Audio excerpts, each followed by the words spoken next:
This is episode number 16 of the Obsessive Creative Podcast. This is a community of relentless creators, and here we talk about what it's like to be compelled and obsessed to create work that matters. And of course, we stay away from stressful topics like social media, business development, and taxes. I'm your host, Luke Leland, and you can stay up to date on all things obsessive and creative by following me on Instagram at LukeWTCleland. Let's get into the show. Okay, before we get into the interview with Julia, I just want to say that I am so proud of you. I got a message from one of you, the listeners. His name is Ryan T, and he says, in regards to the last episode, episode 15, moldy cheese, 100% safe to tear off moldy parts and eat the rest. My dad, a cheese expert, does it. What? Okay, so I'm going right back to saving my partly moldy cheese and eating it. If you have no idea what I'm talking about, you should listen to the last episode and then it'll make sense. This week, we're talking to the very talented Julia Riffel, and I'm really excited to share this conversation with you guys.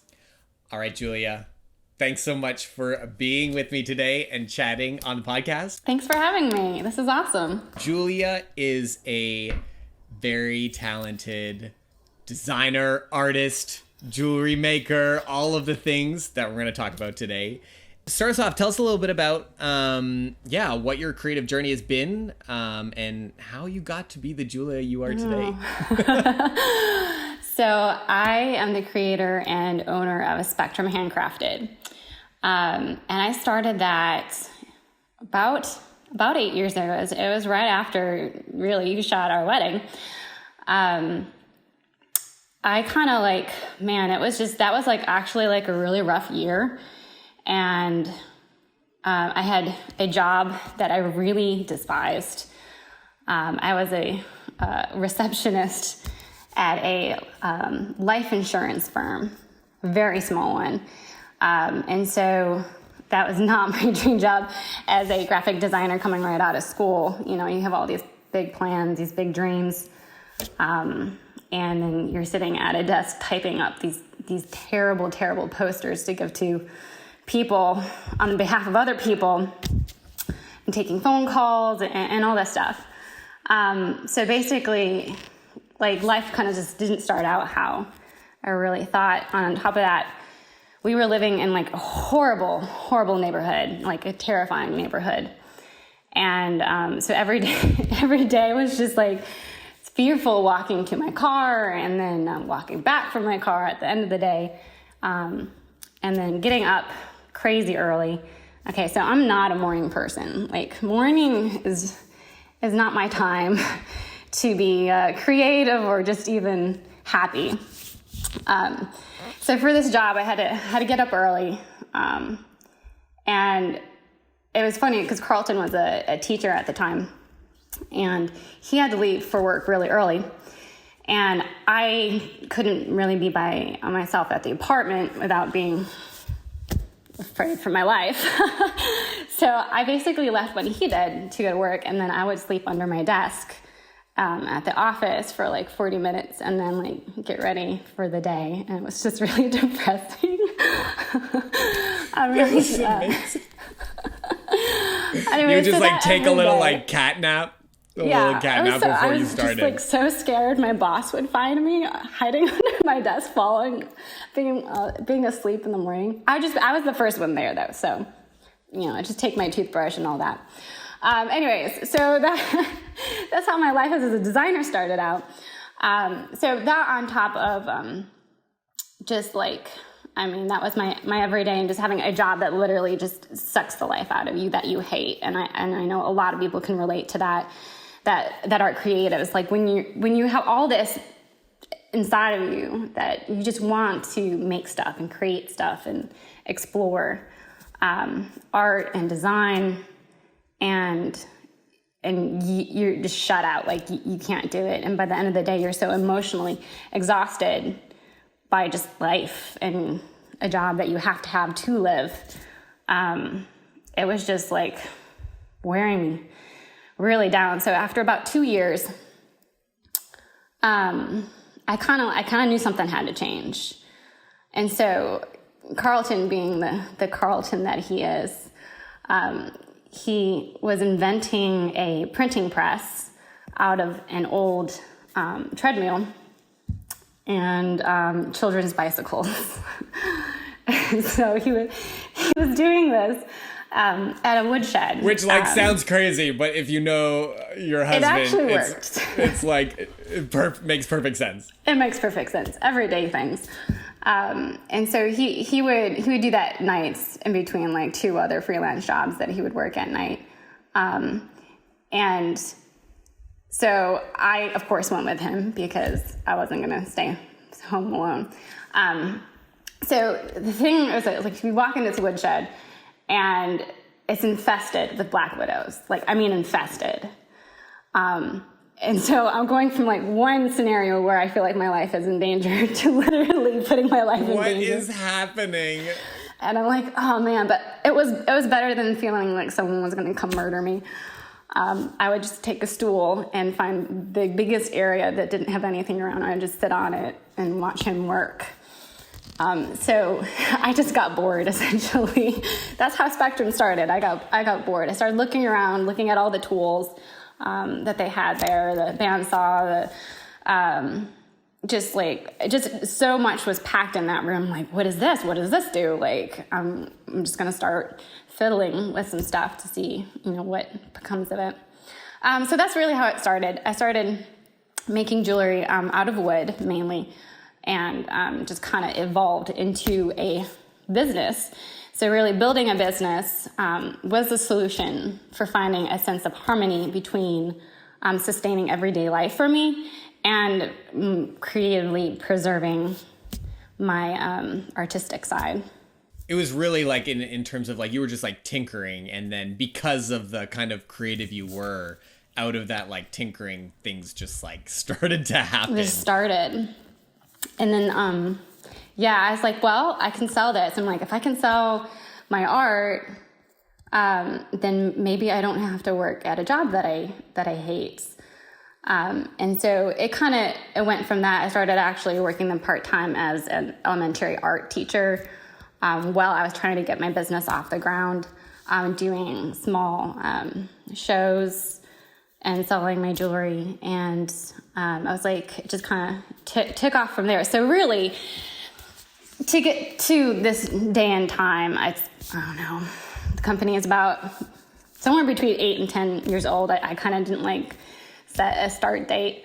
But jewelry is the vehicle for my creative bent. I don't really actually like being titled a jewelry designer because in my mind, that doesn't really make, like, a jewelry designer is not how I see myself as a creative. I just create jewelry. Jewelry happens to be your canvas. Like it is my canvas. And I mean, it is I have to be making something with my hands. Like, even as a graphic designer, that was never really something I saw myself doing, as sitting at a desk and even sitting at a desk and creatively making things for other people that were just digital art or just ads or whatever. Like that was not me. I just had to get out of my chair, get my hands messy. So really, that was a way of doing that. It's kind of like sculpture, I guess. In a way, you're taking materials and forming them. Because creativity is very much part of like your life as who you are. Yeah. And so how did you find kind of like creating a business with like your life as a creative in general? Like how do those things kind of like interact with each other? I guess really it goes back to that idea of survival for me. I knew, because it's like you're talking about being obsessively creative or just being obsessed by creating in general. It's part of who we are. It's ingrained in us. And in some ways, I just think God has put more of a bent of that desire in certain people's hearts. And that's a drive. It drives us. We'll go crazy if we can't create something. And I think for me, it's one of the hardest things I think about being a creative is honestly giving ourselves permission and room to fail. We are our biggest critics, and it's something that we're always thinking about. How do we make this thing better? How do we solve this problem creatively? Oh man, especially when you like look at your brand now and see where you are, I am sure like it's like building a brand, especially from an individual artist, like versus like a commercial brand that you see that just like drops and all of a sudden they have 4 stores, and it's like the difference between those two worlds are very different. But a lot of people don't like realize that, and I feel like as an individual, there's probably a lot of pressure to have this kind of like fully unified brand and style that's fully developed, and it's like, but I've started this 3 weeks ago. Like, so what? I what changed my was brand that? like 4 times. I feel like within the first 2 years. Yeah. Like, Okay. but So I what like was this color? Or what was that process of kind of like, like facing, maybe at the beginning where it's just like, oh, I'm just like playing around with things, to like, oh, how can I like make this the best thing? Like, how did that make this the best thing that like I know how to do? Like, what was that process like? It was hard.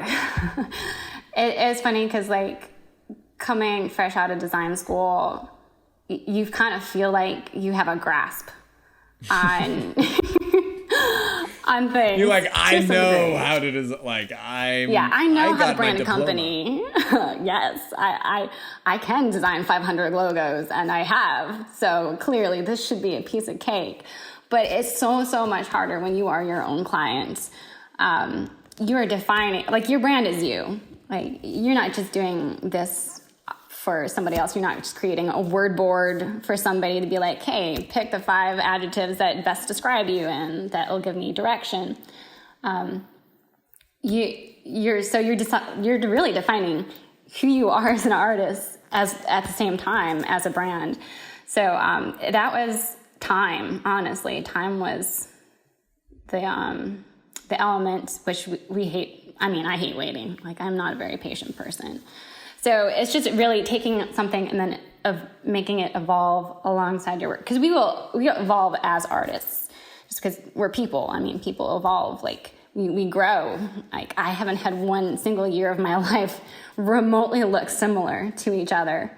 And when you mean time, it was that like, that was like, oh, okay, I'm just gonna like make, like, what did that look like? I'm gonna make a decision and then see what that looks like, or like, I'm gonna make the best decision I can about the look of this or whatever, and then like, what do you mean by time?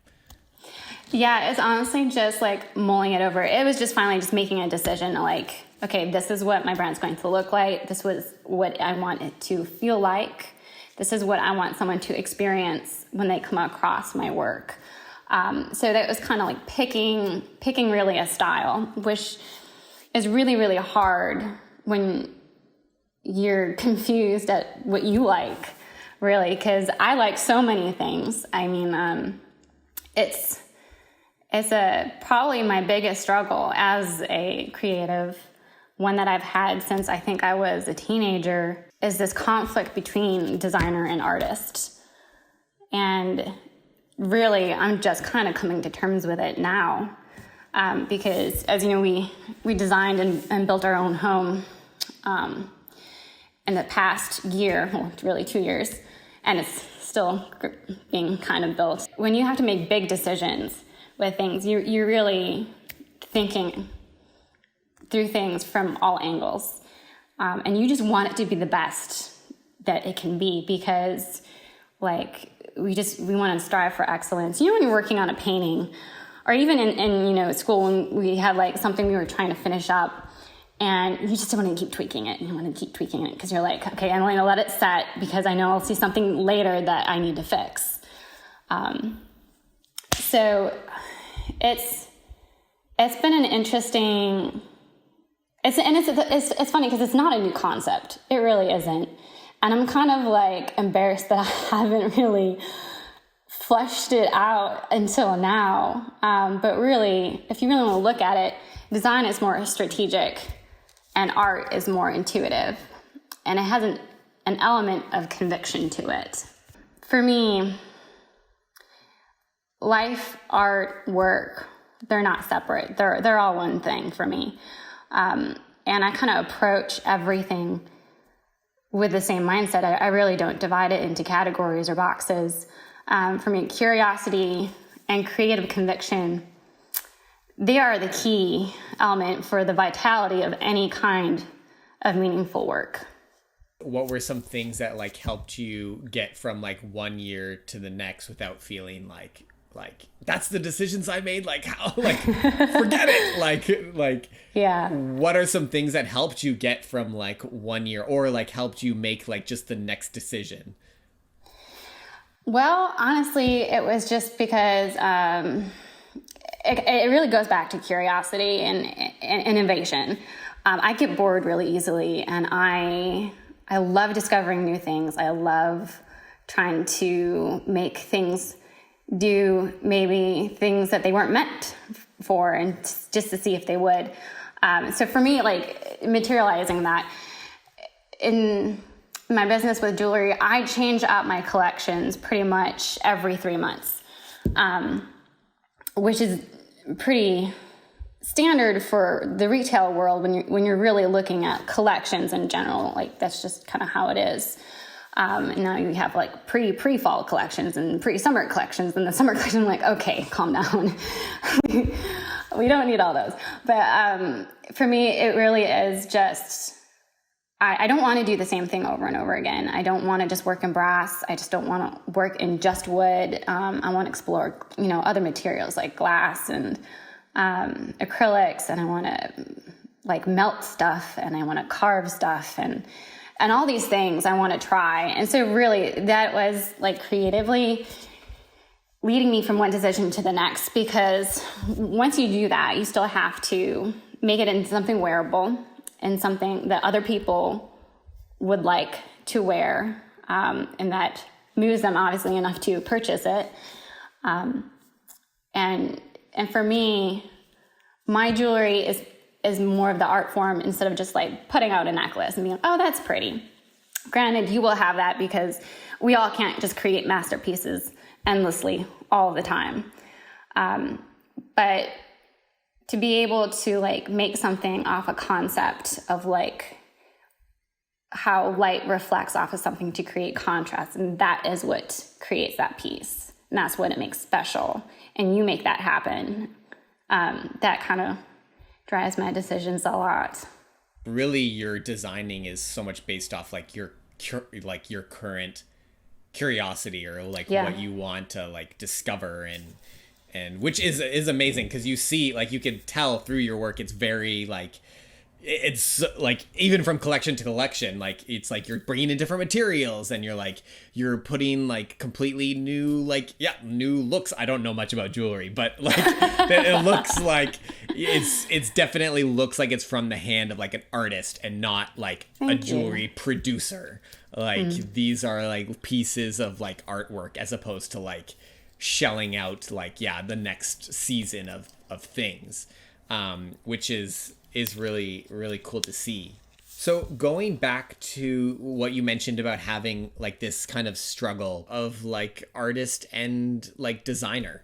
Honestly, the struggle for me is there because like I crave the elements of both, and they do overlap in so many ways. We need both. We need both the mentality of balance and structure and all the things that the design side has. Like the designer in me, like it's kind of like pounded in, like, okay, for like typefaces, kerning needs to look like this, lettering needs to look like this, page layout needs to look like this, and it's very, very structured. And I love structure. And it's just funny because like I was sitting there and I'm like, why is this I had to ask myself, why is this such a point of contention for me? Like, I feel like I should be both. I should be both artist, I should be both designer, but I also felt like I couldn't because I would be taking sides.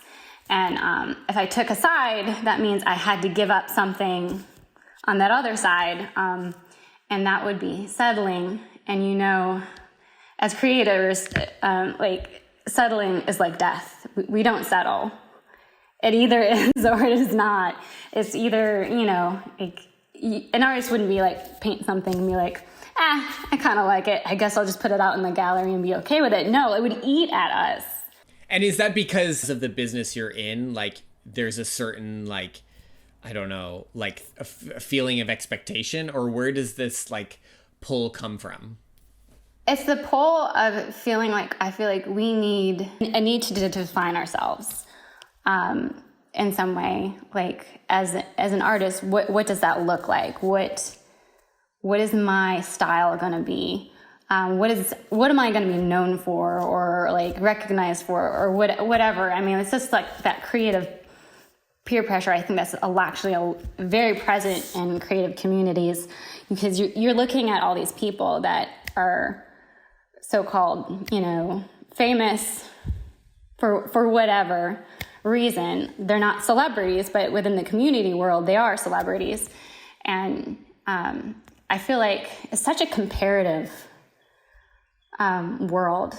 You know what I mean? It's especially now when creative businesses have become like the vogue, where like, it's so popular now to like have a creative side business. Maybe it's always been that way. It doesn't seem that way, mostly because like the availability to have customers now is a lot easier, because you can just like accessibility sell. And so and then with that, you have these people that are able to create, and I think we can see it in your work, like this really cohesive brand of this thing that you've created that looks like, wow, like this is who Julia is.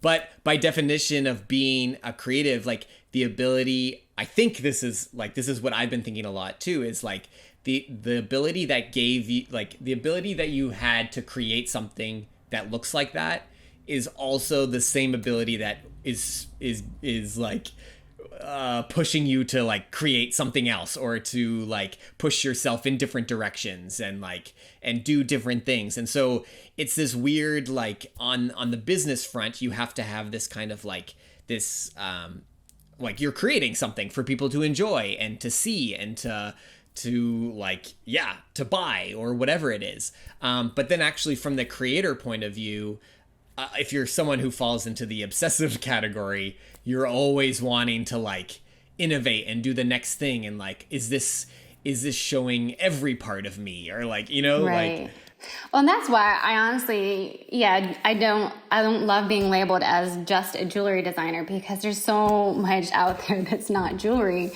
And it's not necessarily my need to be recognized for everything else. It's just my idea of like a creative, like the heartbeat is for me, like going back to that creative conviction, like nothing, if you're not doing it with conviction, with a sense of that obsessiveness, that soul, then why are you doing it? Like, exactly, like what's the purpose?